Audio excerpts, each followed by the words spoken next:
ये देखिए तारीख मौलाना की, कहा कि तुम इन जगहों के ऊपर कामयाबी चाहते समझते हो कि मैं नौकरी करके मैं तुम्हारे मदरसे को भी छोड़ता हूं और तुम्हारी नौकरी को भी छोड़ता हूं। मौलाना कासिम नानोतवी मदरसा छोड़कर रातों रात निकल गए। क्या मौलाना कासिम नानोतवी के से अगर डरता था अंग्रेज तो उनके इल्मी लियाकत से, उनके हाजिर जवाबी से के सामने में कोई बड़ा से बड़ा प्रोफेसर, कोई बड़ा से बड़ा साइंसदान, कोई बड़ा से बड़ा गुरु ज्ञानी नहीं टिक सकता था मौलाना कासिम नानोतवी के इल्म के सामने में। तालीम के अंदर स्ट्रॉन्ग बने तो बड़े बड़े बातिल ताकतों को वहीं पर ढेर कर देते। मौलाना कासिम नानोतवी रहमतुल्लाहि अलैह ये थे मौलाना कासिम नानोतवी।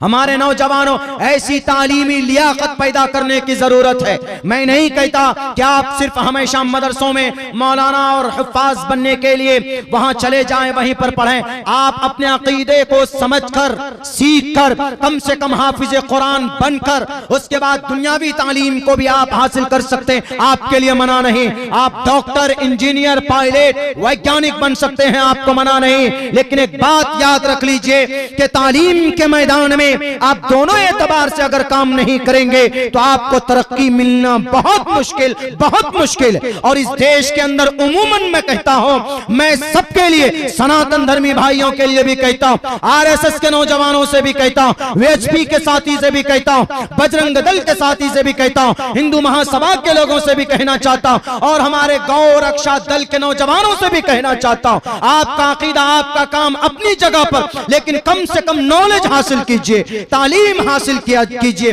ज्ञान हासिल कीजिए, तो आपको आपका काम बड़ा नजर आएगा।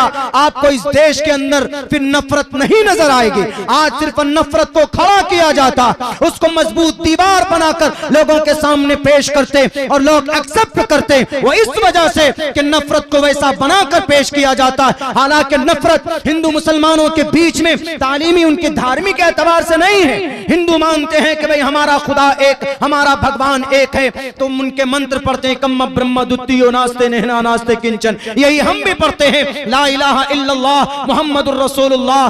वो पढ़ते हैं साष्टांग के बारे में कि भाई हम साष्टांग करते हैं, प्रथमा दारका जीववादियो द्वितीयन मुजियते तृतीयानन कोडलाकार चतुर्थदेव चंद्र का पंचम बिंदु संयुक्ता। हम भी कहते हैं इन्न सलात कानत अलल मुमिनीन किताबम मौकूता अकीमुस सलात व आतुज ज़काह फसल्लि लिरब्बिका वनहर इन्न शानियका हुवल अब्तर। हम भी नमाज की कैफियत को इस तरह से बयान कर सकते हैं। अगर वो कहता है कि हम महाप्रलय को मानते हैं, अगर वो कहता है हम अंतिम अवतार को मानते हैं, तो हम भी कहते हैं कि भाई हमारा आखिरी नबी है, या अय्युहन नबिय्यु मा काना मुहम्मदुन अबा अहदिम मिन रिजालिकुम वलाकिन रसूलुल्लाह व खातमन नबिय्यीन। क्या ये पैगाम वेदात में मौजूद नहीं है? अदल्लबू का मैककम अदल्लबू का निखादकम।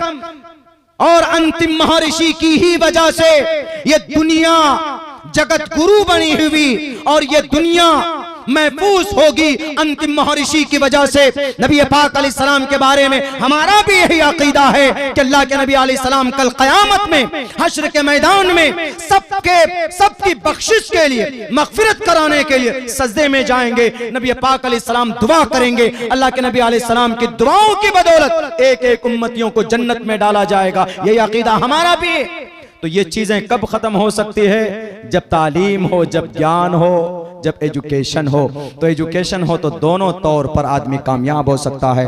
धार्मिक भी मार्गदर्शन मिल सकता है कि हमें किसकी इबादत करनी चाहिए, किसकी नहीं करनी चाहिए, और फिर नफरत का बाजार भी ठंडा पड़ सकता है। तो तालीम पर किसने मेहनत की सबसे ज्यादा? यहूदी ने इकरा पर। तो तालीम के मैदान में यहूदी आज आगे, और इस एक अमल पर, इस एक बात पर अमल करने की वजह से यहूदी आज सुपर पावर है।